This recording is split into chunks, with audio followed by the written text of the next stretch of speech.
Hello बच्चों, कैसे हैं आप लोग। जैसे कि हम लोग थर्ड चैप्टर पढ़ रहे थे, तो थर्ड चैप्टर में हमारा जो कल टॉपिक था वो था डाइकोट एम्ब्रियो का फॉर्मेशन।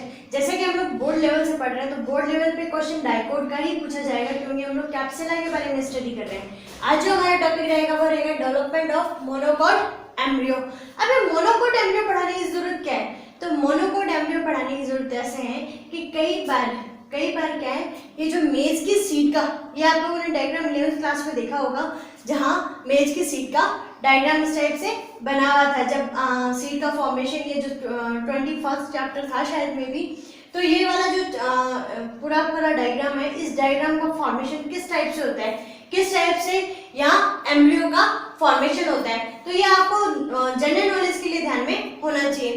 तो हम बात करते हैं, सबसे पहले जाइगोट का फॉर्मेशन होता है। जाइगोट का फॉर्मेशन आपको अच्छे से ध्यान में है कि जाइगोट का फॉर्मेशन एक सेल प्लस 1 गैमेट मिलके होता है। तो यहाँ पे जब जाइगोट का फॉर्मेशन हो गया, तो जाइगोट फॉर्मेशन में ये ध्यान में रखना, हम डाइकोट में बात कर रहे थे, तो डाइकोट में हम लोगों ने माइक्रोपाइल एंड ऊपर लिखा था, चैलेंजियल एंड हम लोगों ने नीचे लिखा था।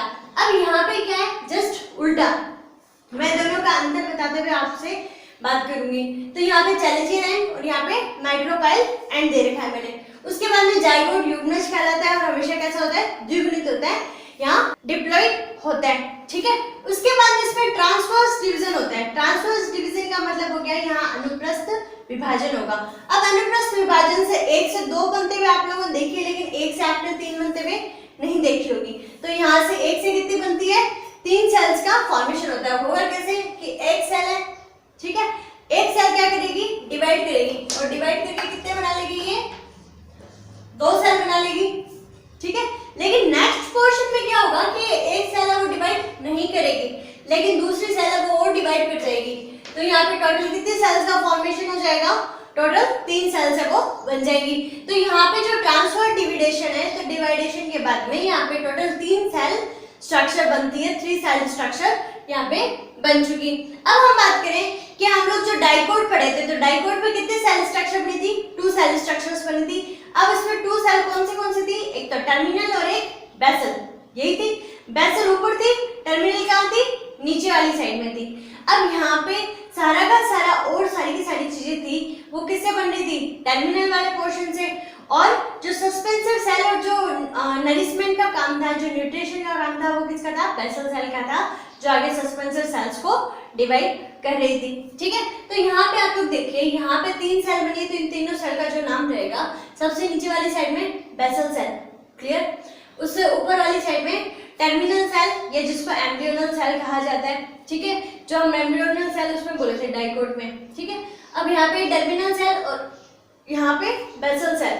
अब इन दोनों के बीच में एक जो सेल है उसका नाम सीधा बीच में है मिडल, तो यहाँ पे इसको डायरेक्ट क्या लिख दिया मैंने, मिडल सेल लिख दिया, ठीक है। अब यहाँ सबसे ज्यादा इंपॉर्टेंट रोल प्ले करने वाली है वो कौन सी है, मिडल सेल ही होती है, जिसमें हम बात करें कि टर्मिनल सेल है वो इसका यहाँ पे कॉटलेडॉन बनाने का काम करेगी। जो इसका बीज पत्र है, कॉटलेडॉन है, वो बनाने का काम कौन कर रही है, टर्मिनल सेल कर रही है। बेसल सेल का वापस काम वही है कि ये क्या करेगी, ये क्या होगी, सिंपली तो एनलार्ज। यहाँ पे आप लोग जब आगे देखेंगे तो ये आगे क्या हो रही है, हल्की सी बड़ी हो रही है, ठीक है। और साथ में ये क्या करेगी, एब्जॉर्प्शन ऑफ नरिशमेंट, जो पोषण है उसको एब्जॉर्ब करने का काम है वो किसका रहेगा, बेसल सेल करेगा। ये बहुत इजी सी है, यहीं पे इसकी कहानी है वो खत्म हो जाती है। लेकिन मिडल सेल है, मिडल सेल इसमें सारा का सारा एम्ब्रियो में जितनी चीजें बनने वाली है, ठीक है, उन सब चीजों का फॉर्मेशन है वो कौन करेगी, मिडल सेल ही करेगी। तो मैंने यहाँ पे लिखा है divides to form all the parts of embryo. Embryo के सारे पार्ट्स बनाने का काम है वो किसका है, यहाँ पे मिडल सेल का। अब सारे के सारे भाग हुए कौन से, तो सारे के सारे भाग में यहाँ पे प्लूमिल, रेडिकल, प्लूमिल जो परोया भाग बनाएगा, रेडिकल जो मूल भाग बनाएगा, एपिकोटाइल, हाइपोकोटाइल जो इनके फॉर्मेशन में हम लोगों ने नाम सुने थे, और सस्पेंसर सेल्स, सस्पेंसर सेल जो निलंबक कोशिकाएं हैं, इनका फॉर्मेशन भी कौन करेगी, यहाँ पे मिडल सेल करेगी। तो सबसे इंपॉर्टेंट है वो कौन सी है, मिडल सेल ही है। उसके बाद में यहाँ पे क्या होता है, क्योंकि सेल्स का फॉर्मेशन होता है तो इसमें माइटोटिक होगा और ये क्या होगी, सारी बड़ी होगी सेल्स। तो यहाँ पे बेसल सेल है वो बड़ी होगी नॉर्मली। उसके बाद में जो मिडल सेल है उसमें बहुत सारी सेल्स डिवाइड होगी। अभी बहुत सारी सेल्स डिवाइड होगी, क्या करेगी, इन सब का फॉर्मेशन करेगी, ठीक है। उसके बाद हम बात करें ऊपर साइड में, तो ऊपर वाली साइड में वो एपिडर्मिस और जो कॉटिलिडोन है वो फॉर्मेट हो चुका। ठीक है, तो यहाँ हम बात करते हैं कि अब ये वाला जो डायग्राम है ये मोस्ट इंपॉर्टेंट है। यहाँ पे हमें एम्ब्रियो की पूरी स्ट्रक्चर है वो समझनी है। तो वो समझने के लिए हमें क्या करना पड़ेगा कि सबसे पहले हमें यहाँ पे बेसल सेल ड्रॉ करनी पड़ेगी। ठीक है, मैं आपको नॉर्मली एक डायग्राम भी बनाना बता रही हूँ कि इस टाइप से आपको ये डायग्राम ड्रॉ करना है, क्योंकि यहाँ पे आपको समझ में नहीं आएगा कि डायग्राम में कौन सा हिस्सा सबसे पहले ड्रॉ होगा। तो यहाँ पे बेसल सेल सबसे पहले ड्रॉ कीजिए। यहाँ पे आपको दिखाई दे रही होगी बेसल सेल ड्रॉ की हुई। ठीक है, अब इस बेसल सेल के जस्ट ऊपर वाली साइड में, बेसल सेल के जस्ट ऊपर वाली साइड में क्या है, मिडल सेल है। अब इस मिडल सेल को किस टाइप से ड्रॉ करना है, इस टाइप से ट्रायंगल साइड में आप शो कर सकते हैं, ट्रायंगल शेप में।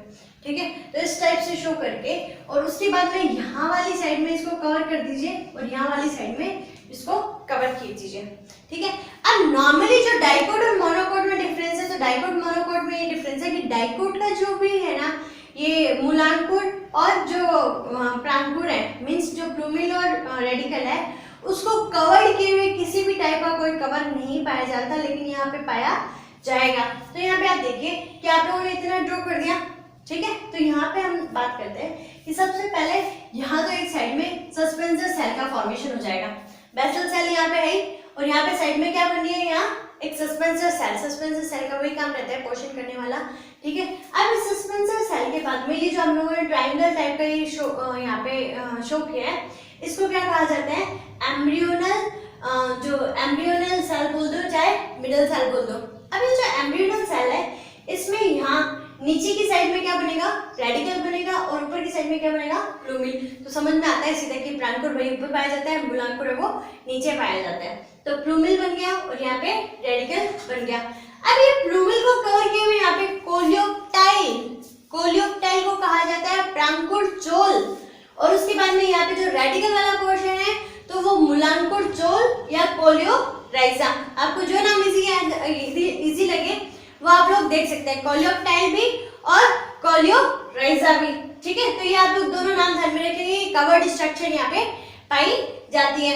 उसके बाद में यहाँ पे एक एम्ब्रियोनल एक्सिस बनेगा। ठीक है, और एम्ब्रियोनल एक्सिस के बाद में आप लोगों ने एपिकोटाइल और हाइपोकोटाइल, जैसा कि डाइकोट में देखा था कि एपिकोटाइल वाला हिस्सा प्लूमिल वाली साइड में था, हाइपोकोटाइल वाला रेडिकल साइड में था। तो ये एपिकोटाइल हिस्सा मैंने यहाँ पे ऊपर प्लूमिल साइड में बना दिया और यहाँ पे जो ये हाइपोकोटाइल है वो मैंने रेडिकल साइड में। तो यहाँ पे आपको एक एम्ब्रियोनल एक्सिस बनानी है और यहाँ पे इस टाइप से आप ये दोनों हिस्से हैं वो रिप्रेजेंट कर सकते हैं। क्लियर? देन हम बात करते हैं कि ये जो एम्ब्रियोनल एक्सिस है, एम्ब्रियोनल एक्सिस से यहाँ पे कोटिलिडोन बन चुका। ठीक है, अब ये कोटिलिडोन बन गया, ये तो ठीक है, ये हम लोग देख ही रहे हैं ऊपर से ये यहाँ टर्मिनल सेल से बनते हुए आ रहे हैं। ठीक है, अब इसके ऊपर जो एक चीज और पाई जाती है, यहाँ पे एक पतली सी पन्नी लाइक संरचना, पेपर लाइक स्ट्रक्चर पाई जाती है, जिसको कहा जाता है स्कूटेलम। यहाँ पे मोनोकोट में आपको कहीं पे भी थ्योरी मिलेगी तो थ्योरी में आपको 3 ही नाम है जो अलग मिलेंगे।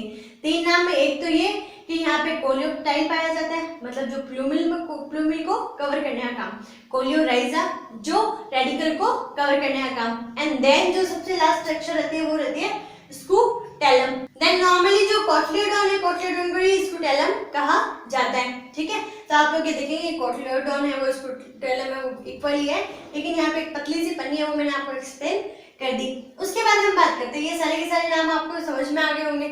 उसके बाद क्या होता है, नेक्स्ट प्रोसेस में बेसल सेल और सस्पेंसर सेल आर डीजेनरेटेड, ये नष्ट हो जाएगी। तो ना तो बेसल सेल बचेगी और ना ही सस्पेंसर सेल बचेगी। तो आप लोग यहाँ पे डायग्राम में देखिए, यहाँ पे सिर्फ क्या बचता है, कोलियोराइजा और कोलियोप्टाइल जो रेडियल और प्लूमिल के ऊपर की संरचना है, उसके अलावा यहाँ पे कोटिलिडोन बचा है। अब कोटिलिडोन है उसका काम क्या होता है, बीजपत्री का काम क्या होता है, पोषण प्रदान करना। ठीक है, लेकिन एक बीजपत्री पादप में, मोनोकोट पादप में यहाँ पे किसी भी टाइप का कोई रिजर्व फूड नहीं पाया जाता, कोई भी रिजर्व फूड नहीं पाया जाएगा। तो ये पोषण है, ये जो भ्रूण है वो डेवलप होने के लिए पोषण है वो कहाँ से प्रदान करेगा, एंडोस्पर्म से प्राप्त करेगा। तो आप लोगों ने ये वाला डायग्राम है, मेज का डायग्राम, मेज के मक्खी का जो दाने का डायग्राम है वो आप लोगों ने देखा होगा, एक बीजपत्री पादप में आते हैं। ठीक है, अब ये एक बीजपत्री पादप में जो मैंने स्ट्रक्चर यहाँ पे आपको समझाई है वो स्ट्रक्चर कहाँ तक सीमित है, यहीं तक सीमित है। तो यहाँ आपको दिखाई दे रहा होगा प्लूमिल जो मैंने येलो कलर से बनाया है, पर्पल कलर से मैंने कोलियोप्टाइल बनाया है जो इसको कवर कर रहा है। ठीक है, प्रांकुर चोल मैंने यहाँ हिंदी में लिख दिया, फिर रेडिकल और कोलियोराइजा, देन यहाँ पे मैंने मुलांकुर है वो लिख दिया। अब इसी के जस्ट साइड वाली साइड में क्या पाया जा रहा है, कोलियोडॉन, जिसको हम कह रहे हैं प्रसल्क बोल लो, यहाँ पे स्क्रूटेलम बोल लो, चाहे हम लोग इसको बीजपत्र बोल लो। अब ये बीजपत्र काम क्या करेगा, बीजपत्र ये काम करेगा कि इसके जस्ट ऊपर वाली साइड में यहाँ पे जो स्टार्ची एंडोस्पर्म पाया जा रहा है, और एंडोस्पर्म हमेशा कैसा होता है, त्रिगुणित होता है, ठीक है, ट्रिप्लॉइड होता है, 3n मैंने यहाँ पे लिखा है।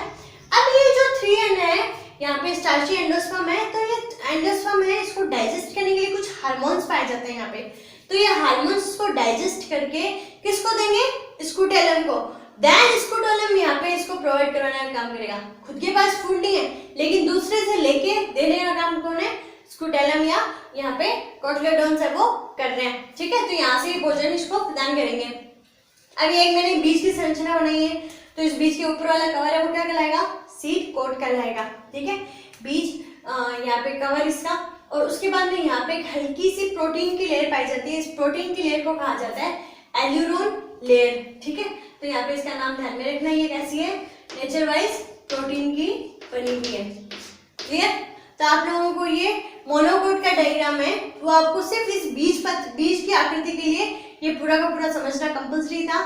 और जहाँ आप लोग आगे नीट की तैयारी कर रहे हैं या आप कॉलेज में जाएंगे तो आपको ये डायग्राम है वो जरूरी है। तो आप जहाँ डाइकोट का इजीली कल के वीडियो में समझ चुके, तो आज वाला वीडियो है वो ज़्यादा कोई हार्ड नहीं है, सीधा ये है कि एक सेल है वो 3 सेल्स में डिवाइड होगी, ये तीनों सेल्स अपना अपना काम करेगी, जिसमें टर्मिनल सेल का काम सिर्फ कोटिलेडोन्स बनाने का, बेसल सेल का काम सिर्फ नरिशमेंट देने का, ठीक है, फिर वो डीजनरेटेड हो जाता है।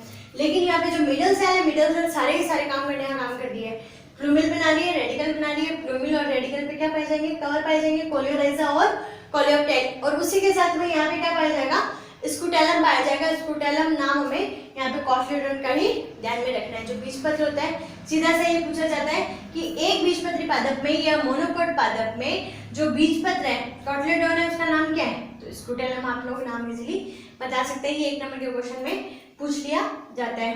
तो आप लोग ये डायग्राम है वो इसी टाइप से ड्रॉ कर लीजिए। थ्योरी मैं आपको टेलीग्राम पे ऑलरेडी प्रोवाइड करवा चुकी हूँ। खुश रहिए, मुस्कुराते रहिए और घर पे सुरक्षित रहिए। Thank you.